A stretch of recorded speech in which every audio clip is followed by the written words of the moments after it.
የኢትዮጵያ አየር መንገድ የኢትዮጵያን ባንዲራ ተሸክሞ ኢትዮጵያን የሚያሳይ መሆኑን የሚያምኑ የተደመሩ የሚተጉ ራሳቸውን እንደ ወታደር የሚያስቡ እጅግ የሚያኮሩ ሰራተኞች ያሉት ተቋም በመሆኑ ነው።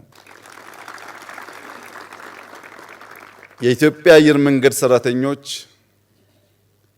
ከሀገር መከላከያ ሚኒስቴር ወታደሮች ተለይተው አይታዩም። በየቀኑ የተሸከሙትን ፍላግ፣ የተሸከሙትን ሰንደቅ ዓላማ፣ የተሸከሙትን ባንዲራ አክብረው ኢትዮጵያን አክብረው ለሁላችን ኩራት ለመሆን በከፍተኛ ትጋት እኛ አውሮፕላን ላይ ስንተኛ ሳይተኙ ማለት ነው።